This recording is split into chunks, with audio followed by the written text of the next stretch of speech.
Hello, how are you doing? Hope you're well. Thanks for joining me again. You join me actually in Marple, waiting at the bus stop for a bus to take me either to New Mills or to Hayfield, because today's video is either going to be about shooting in the snow or about managing disappointment. The temperature will be above zero and it's early in the season, so the ground is still relatively warm. But we shall see what we shall see. I'm all equipped. I've got a rucksack full of warm drinks, jelly babies, camera equipment, gloves, which I'm going to be putting on. My hands starting to get cold already. So let's wait for the bus.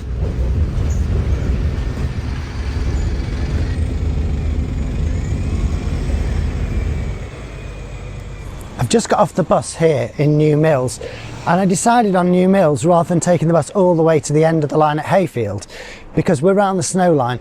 It's a nice little village with all sorts of interesting photo opportunities. So if the snow doesn't stick, there is still oodles and oodles of photographic opportunities, and it won't be a wasted journey. And I guess that's lesson one of when you're going out to shoot a certain weather phenomenon. Try and pick somewhere where there is a plan B, because it never works out exactly as you're expecting, and it's terrible to commit to something and then find that you've completely wasted your journey, wasted your day. I've only got a couple of hours here, so I'm going to try and make the most of it. I've got my 620, I've already loaded it up with Colorplus just off camera, and I'm going to pop on the 50 lens. If I can do that with gloves on, should we see if we can do that? It is very cold here today. There we go, lens on, let's crack on. So why did I only bring a 50mm lens? Well, portability mainly, and also the discipline of just having that normal focal length. It really makes you focus on your composition. So I think actually this might be my first opportunity. There are some Christmas decorations there, and there are people walking past, and there's the snowy hillside behind. So let's see if we can get a good shot there. I've got my exposure compensation set at plus 0.5 because of the white snow. I think I could probably have gone with +1 actually, but there's a lot of latitude to this negative film, and so it's still given a really good exposure. I think if this was displayed full size on a gallery wall, you wouldn't need to crop in, but on the screen, I think if we do crop in, you can see more detail of the Santa, the guy walking across, the hillside in the background, so works better cropped on screen. As I walked up to try and get to some higher ground and get to the hills with the actual snow on them, I was going up the main high street, and I thought this was a nice picture. One of the interesting things is, even though there's not much snow here, it just changes the whole look of the street. Just a little bit of white on the roofs just makes everything look wintry and completely different from how it normally looks. I did take another picture just of the cafe itself, and I think that kind of works. If I crop in, I'm quite pleased with that. Once I'd travelled higher up the high street, I was able to look down on the village with the hills behind it, and I think that makes a nice shot. It gives the full context of the wintry day, and the figure crossing the street as well just adds a little bit of scale. Now, of course, there's the snowy scenes to get, but also interesting things are just what people have done with the snow, and that's really good when there isn't so much lying snow, because at my feet there isn't anything, but here that might make quite nice as a close-up. It did what I expected it to, but it's not a very interesting shot in itself. One thing I would say is I think the colours are a bit ultramaxy on this. I was using Colorplus, but the colours look to me more like ultramax. I wonder if it's something to do with the dull day, maybe the temperature I'm shooting at. Okay, so I've come up to the top of the village now, and looking down, it presents all sorts of interesting opportunities. There is a little graveyard that's all green, so there's a valley, and there's snow on the hills.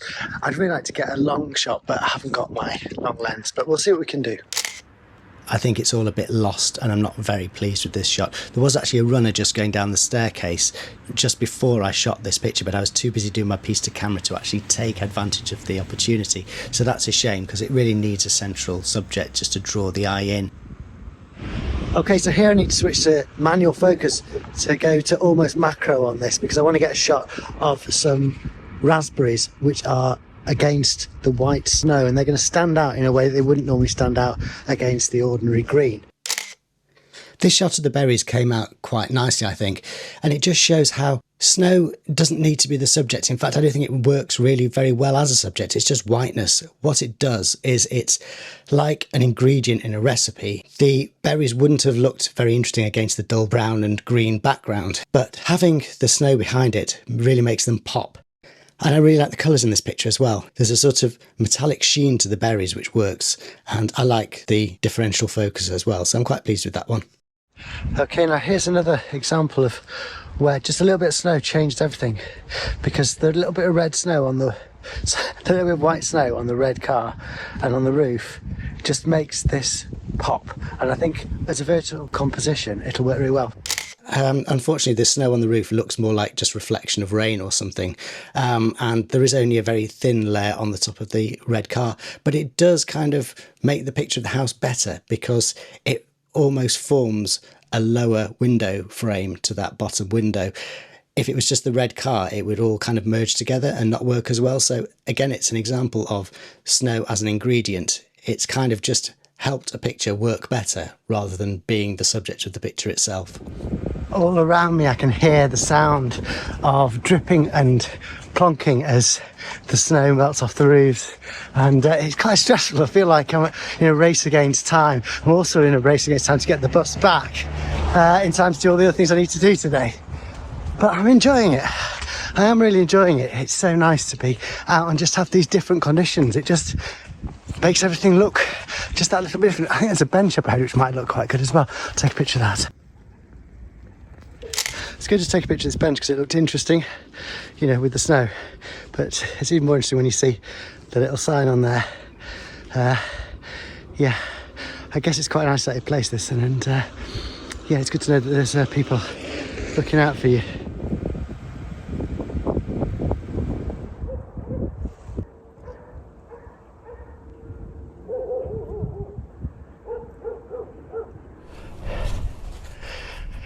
So we've reached what I would call the proper countryside now. Walked up out of New Mills onto the peak, and there is a fair bit of snow over that way. Apparently there are roads that are closed, there are services that are cancelled, and you know, all the usual things you get with bad weather. But here it's still fairly placid, I would say, but there have been opportunities for taking pictures. I'm slightly limited by not having a long lens. If I'd had the long lens that I used last time, the 70-200, I could have got some nice shots over at the hills there, but they will be lost in the distance on this 50. This 50 very much is for taking pictures as your eye sees it, and I need some foreground interest to make that happen. There is a nice little signpost just up ahead that has snow on it, and I think that might make a nice picture. I might go for the jaunty angle I usually try to avoid, just to make it lead into the frame, if that's not too much of a cliche, but that was another video. Right, let's go and get that picture.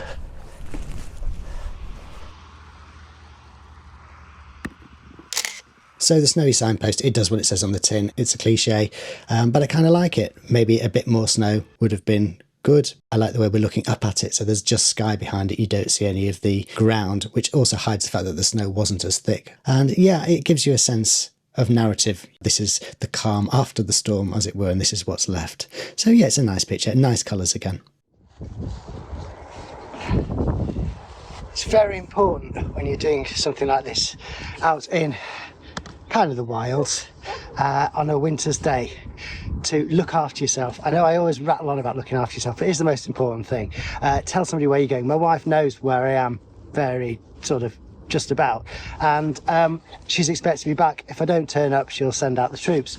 And I have got myself some nice warm drink because it is cold out here, and even without realising it, you start to get a bit, ooh, you know, and a little bit of hot coffee will sort that. It's not as hot as I'd like it to have been, but maybe this thermal mug is on its last legs. Still, better than nothing. Right, bit of warm-ish coffee drunk. Let's crack on, get some more pictures before we have to get back to the bus stop. Here we go. This picture is a fairly standard one, but I like it. It's a good example of layering. You've got the foreground of the snow, then you've got the dry stone wall, then you've got more snow, and then you've got the barren tree at the background, and then the sky. It would be even better if the tree was isolated on its own and there wasn't more brush around it, but that is just what the reality was, and I had to work with what I had. But I like the curve in the dry stone wall. I like the context, and I think it's quite well framed. Now, I think this is my favourite photograph of the whole day, and this is the one that I think made the whole trip worthwhile. Just if I'd only taken this picture, I can imagine a lot of you thinking, why, that's a really boring picture, but hear me out. I think it's just got all the elements. It doesn't shout out, it doesn't scream at you, it's subtle. You've got the red pop of the car in the centre, which stands out against the green of the hedge. You've got some snow melt right at the front of the picture, so that the grey tarmac isn't just one slab of grey. There's some texture there that's interesting and brings your eye in. And then you've got this line of very ordinary suburban houses. They could be anywhere, but they're on the edge of the wilderness. You can see a little bit of snow just on one of the hidden houses to the left-hand side. Then there's a strip of green field and woodland behind it. And then you get the snow, you get the dry stone walls showing where the farmers keep their livestock, and then beyond that you get the rugged mountain ranges where it's just rock and snow, and then there is a line of cloud, which is where the snow's come from, and then you've got the blue of the winter sky behind, and you can even see there's a little transmitter station at the far right of this of the picture that's like a radio tower up on the hillside, and it gives a sense of scale because that will be massive, but it's actually tiny in the distance there. So I think that's a really interesting picture that tells you so much. It's even got Parkland Avenue, the road sign to the left, so you know exactly where you are if you wanted to find out. But it's that idea of suburbia, because this is a commuter belt place. A lot of the people who live here will go and work in Stockport and Manchester if they're not cut off by the snow.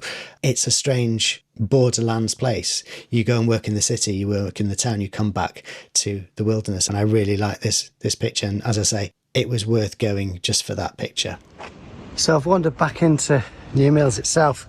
As you can see, it's a lot less snowy than when I set off a couple of hours ago. I don't even need my gloves on now because it's not that cold, and I've actually unzipped because walking around's made me warm. But it's been a nice little trip out. I have 9 shots left, and that is why I said I wanted to come somewhere which would still be interesting to photograph when the snow had gone, because I've got those 9 shots left. I've got 45 minutes before the bus arrives, so I might as well make use of that time getting something interesting. I was just using up the film here, obviously, but I think this is a really nice shot. The modern mobility scooter heading up the old street, and at the top of the hill there is a dance school, haberdashers and beauty salon, I think it is, and you can see there's a Christmas tree in the window there, so a nice little slice of rural life. This shot of the village second-hand bookshop and record shop, it's a slice of a period in time. I really hope shops like this survive, because so much has gone online now, but to go and browse in a second-hand record shop, bookshop, it's lovely. I've been in here a few times in the past, and it's really worth going and stopping in there if you are in the area.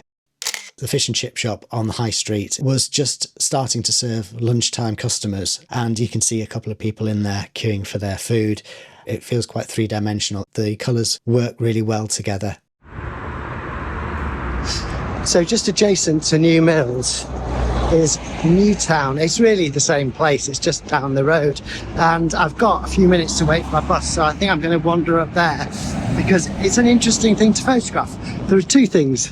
The first is a canal, and you know I love canals, and the second, it's the home of Swizzle's Matlow, which is Swizzle's factory that makes those sweets that we all love.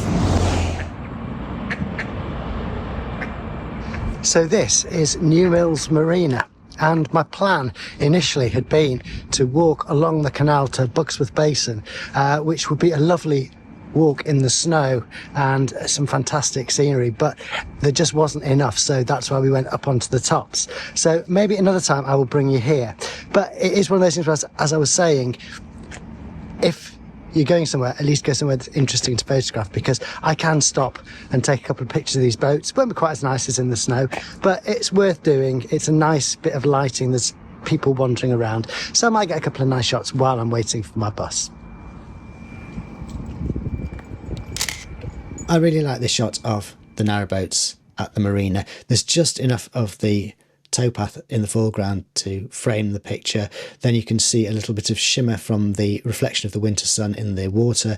You've got the line of narrowboats, then you've got the green, and then the hillside with the snow in the background. If it was blown up to gallery size, you'd be able to see more clearly the snow on the hills in the background there, and you can see the winter sun just trying to pierce through the cloud there at the top of the picture. It's got really nice earthy colour palette to it, and as I say, it seems more Ultramaxy than Colorplusy to me, but it really works on this picture and I really like it. This picture of the sweet factory with the marina and the canal, it's probably what anybody would take as a snapshot who was passing down this section of the canal, but I'd like to think I'd done a little bit extra by putting the branches of the trees in the top right hand section so that it's not just a big swathe of sky and you can see a little puff coming from the chimney. Having a couple of people in the foreground just adds a sense of scale and context. It's a snapshot, but it's a good snapshot.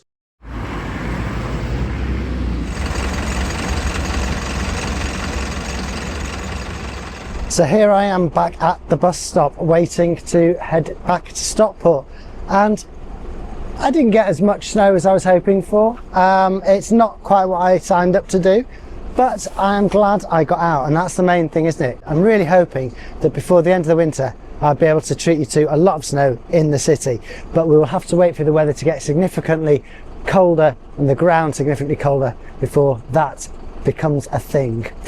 Right, that's it for this time. Thanks so much for watching, bearing with me through to this point. If you've enjoyed it, give me a like. Please do subscribe if you haven't already. I'll be back with some more content very soon, but until then, enjoy what you're doing, enjoy what you're shooting. Take care and bye for now.